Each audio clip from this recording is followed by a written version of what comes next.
Hi guys, good afternoon. This is Melvin once again and welcome back to my YouTube channel. Sa video pong ito ay papakita ko po sa inyo ang aking pag-apply sa cash loan app na ito. Itong tinatawag na Quickla. Nakita ko lang po ito guys dumaan sa newsfeed sa aking Facebook account. So ngayon na-applyan natin guys. Punta po tayo sa Play Store at search po natin ang Quickla. So ito po guys, i-click lang natin ito para ma-install na natin. So ito po guys, Quickla, under po siya ng Quickla LT Services. So i-install na natin. So ngayon i-open na natin. So ito po yung introduction nila guys. Quickla, get loan within 5 minutes, 5 years of secured service.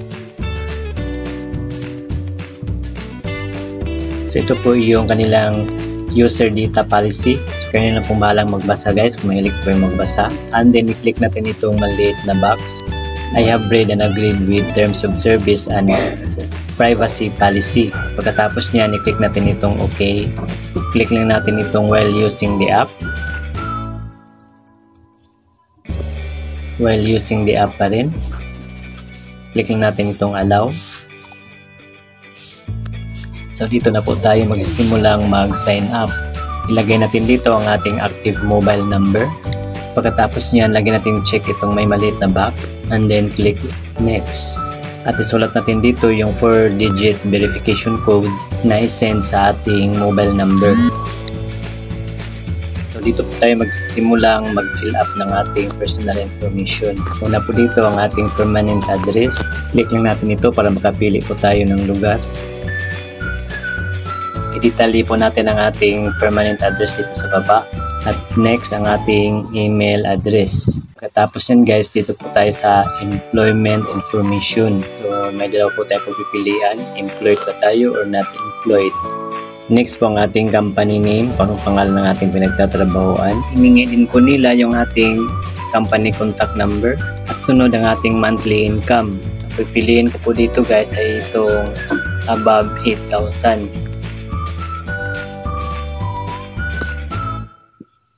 So dito na po tayo sa other information. Kung napilipan itong Facebook account guys. Dahil optional naman yan eh.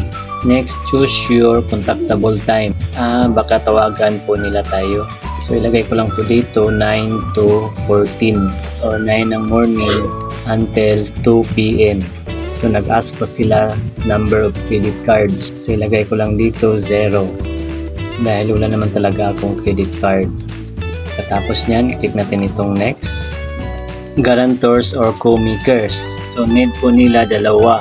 Pero nasa atin daw yun kung dagdagan pa natin daw ng isa or kahit ilan daw ang ating idagdag. So wala namang sinabi dito guys kung relatives ba natin ang ating ilalagay or mga friends ba, siblings or parents. Kahit sino na lang siguro ang ilalagay natin dito. Pagkatapos natin ma-fill upan yan guys, click natin itong next. Select ID type. So dito na po tayo sa ating valid ID na i-submit.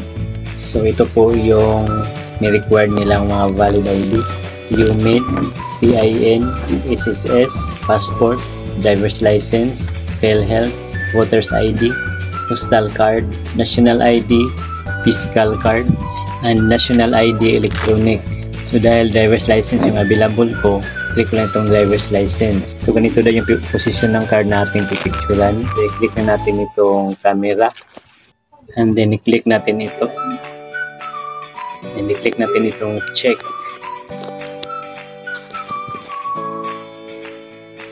Matapos i-double check daw natin ang ating mga information na nakasulat sa ating valid ID. At kapag tama iyon, i-click na natin itong confirm. So dito na po tayo sa ating withdrawal info. Dito na po natin itatransfer yung inutang nating pera kung sakaling ma-approvean tayo. So sa e-wallets nila, GCash, PayMaya, ShopeePay, GrabPay, Coins.ph, and OmniPay. So dito naman sa online bank guys, ito po yung mga bangko na pwede nating klima ng ating inutang. So ito po yung mga bangko na kapartner nila guys. So dito tayo sa e-wallet. Halimbawa po itong GCash ang aking gagamitin. Tapos yan po ang aking GCash number, nakasulat ako sa baba. Click na natin itong use e-wallet. Confirm loan. So ito na po yung kanilang loan contract guys. So meaning approve na kaagad ako. Walang kahirap-hirap. Approval chance 98% for the limited time. Ganon, try natin. So ito po yung amount na in-approve sa akin.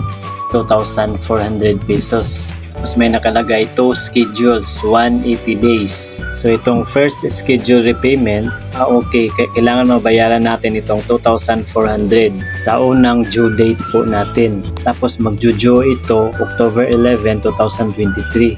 Tapos September 26 pa po ngayon. So kailangan po mabayaran na natin itong 2,400 within 15 days. So ngayon guys, tingnan natin itong second schedule. Repayment amount, 85 pesos na lang po ang babayaran natin sa second schedule. At mag-due yan March 24 pa, 2024. So 180 days nga. So ngayon guys, tingnan natin itong kanilang detail of fees. Agoy, dito na tayo. So ito na po yung interest, 110.50 pesos plus service fee na 680 pesos. So I'm sure ito na po yung i-deduct sa ating amount na in-approve. So nasa almost 800 pesos ang madideduct sa ating loan amount na in-approve. Nako, hindi maganda ito. Hindi naman sinabi ditong i-deduct nila. Pero I'm sure katulad din po ito sa naranasan kong mga cash loan app. So hindi ko ito itutuloy guys, nakakatakot. Yung loan amount na in-approve, kailangan bayaran agad natin within 15 days. Paano natin magagamit yung pera niyan? So hahanap naman tayo ng ibang cash loan app guys. Hindi po makatarungan ang kanilang loan contract. So hanggang dito na lang guys. At sana may natutunan po kayo. Paki-subscribe na lang po sa aking YouTube channel for more utang tutorial videos. At para updated po kayo sa aking mga madiscovering mga cash loan app, paki-like na lang po sa video ito guys. At paki-share na lang din po sa iba para ma-aware din po sila. That's all for today guys. Have a nice day. God bless us all. Goodbye.